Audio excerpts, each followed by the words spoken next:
dia. Bom dia, Marcos Faria, bom dia, Madureira, bom dia, torcida operariana, bom dia, gente amiga.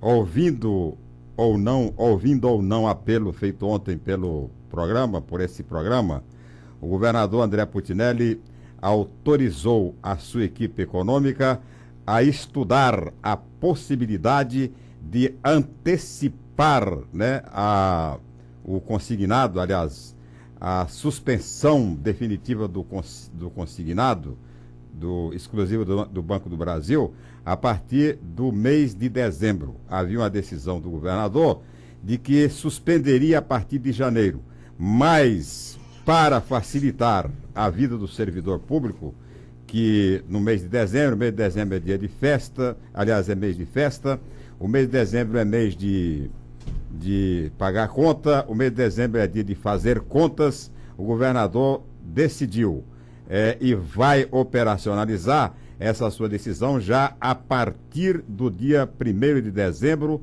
de acordo, naturalmente, com disposição da sua equipe econômica, ver se não vai ter problema e tal. Eu acredito que não tenha problema. Aliás, problema teria, né, se deixasse para janeiro.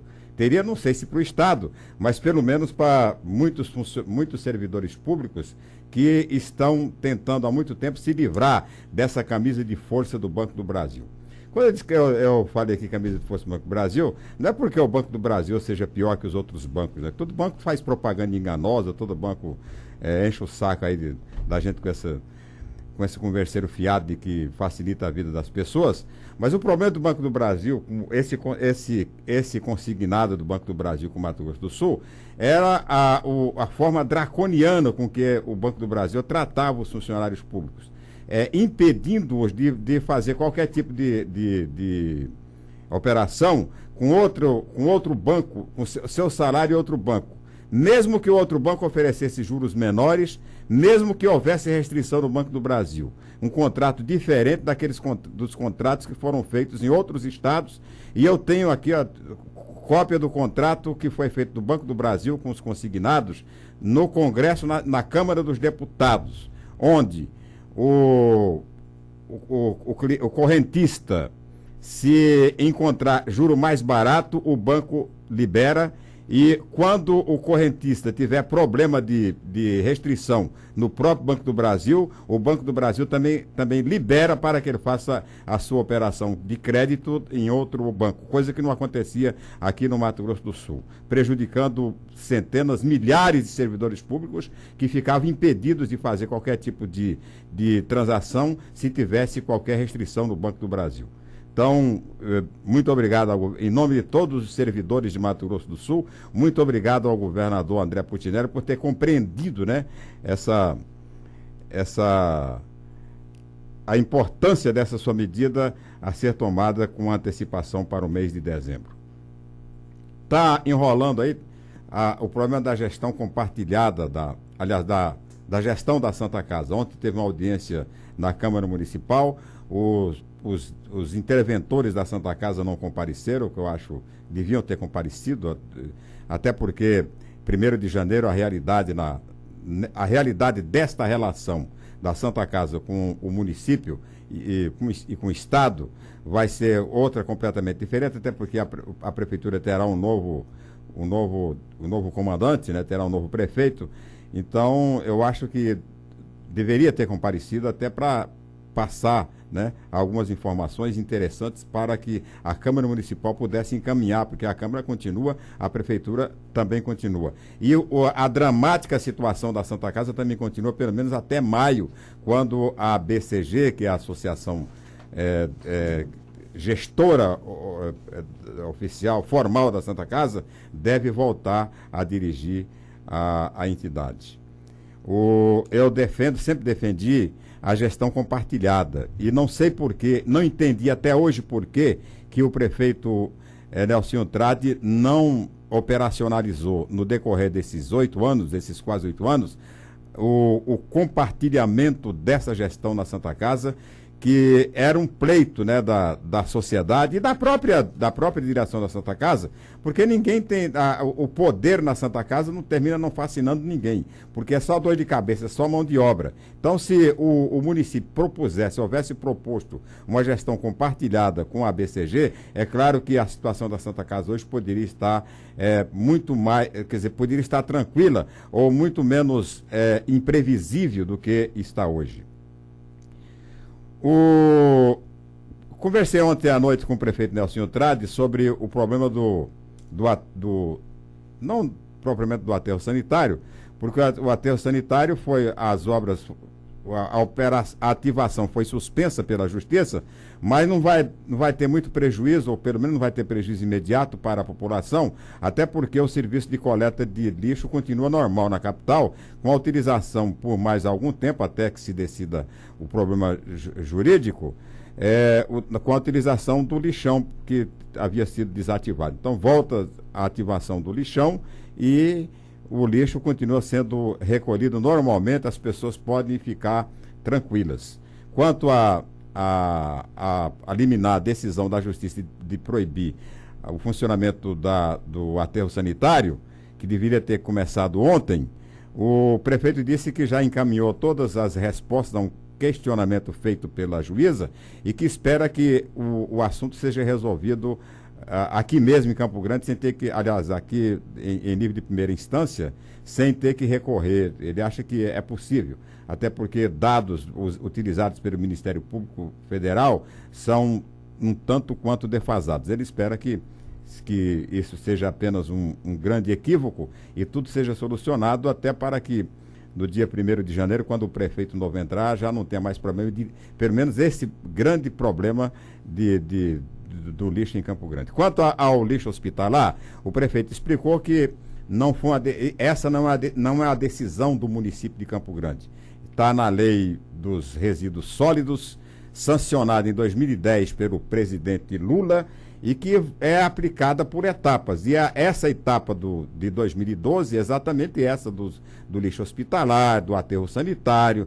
E em 2014 encerra o processo, né, com toda a aplicação plena da lei e o fim definitivo de todos os lixões do Brasil, de acordo com a previsão da lei de resíduos sólidos. Então, e explicou ainda o prefeito que a maioria das clínicas de Campo Grande já contrataram empresas especializadas para tratar do seu lixo, né? Que a resistência é apenas dos grandes hospitais, aqueles que, na realidade, têm muito mais recursos e mais condições, inclusive, de fazer esse tratamento. Mas ficam, né, fazendo a política aí a política da protelação.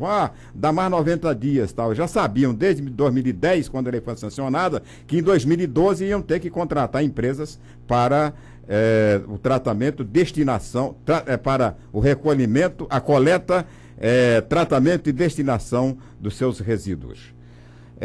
Por falar em índio, tudo bem? Tudo bem, seu Sérgio Cruz. Por falar em índio, ontem estiveram na Assembleia Legislativa 2 índios. Quer dizer, no dia 13 estiveram 2 índios.